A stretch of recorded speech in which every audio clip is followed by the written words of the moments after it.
इन गर्मियों में, इन हालात में वो तकरीबन 8-8 घंटे 10-10 घंटे की लोड शेडिंग बर्दाश्त कर रहे हैं, जो कि बहुत ही नामुमकिन और बहुत ही मुश्किल चीज़ है। मैं आपको खुद इसके एतराफ़ करती है कि आपके इलाकों में हमारी किसी ना बिजली चोरी होती है, ना हमारे रिकवरी का इतना मसला बनता है। कि 8 घंटे या 10 घंटे जब बिजली बंद रहेगी तो मुझे बताएं कैसे कारोबार सर्वाइव करेगा। मजदूर ने मजदूरी करने के लिए काम पे जाना होता है, उसकी नींद पूरी नहीं हो रही।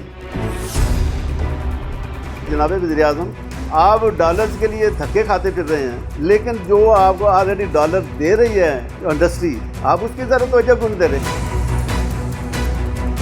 क्या हम दोबारा सड़कों पे आएंगे, फिर हमारी सुनवाई होगी?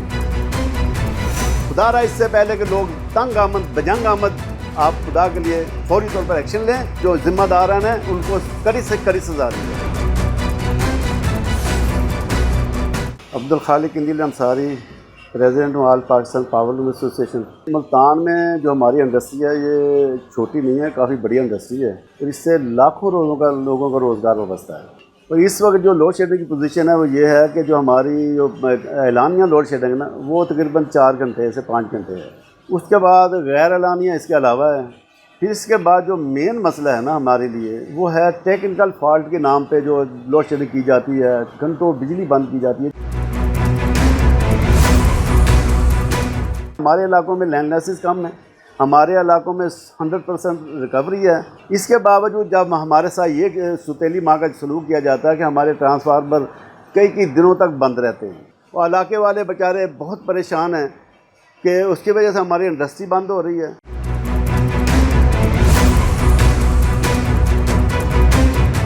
जो हमारे ऑर्डर्स हैं लोकल मार्केट के वो पूरे नहीं हो रहे, हमारी जो एक्सपोर्ट के ऑर्डर्स हैं वो पूरे नहीं हो रहे। इसी तरह बहुत से मुश्किलात हैं। वहाँ दुकानदार हैं, दुकानदार बेचारे मुतासर हैं। वो कहते हैं इसकी बिजली बंद होने की वजह से हमारे पास गाहक नहीं आता, गर्मी में गाहक नहीं आता। जनाब वज़ीर ख़जाना साहब भी आप कह रहे हैं एक्सपोर्ट बढ़े, आपने IMF के साथ एग्रीमेंट कर लिया है, अच्छी बात है, बहुत अच्छी बात, मुल्क के लिए खुशाइंद बात है। क्या हम दोबारा आकर वो लोगों को नुमाइंदगी करते हुए रोड ब्लॉक करेंगे, मुजाहरे करेंगे, फिर हमारी सुनवाई होगी?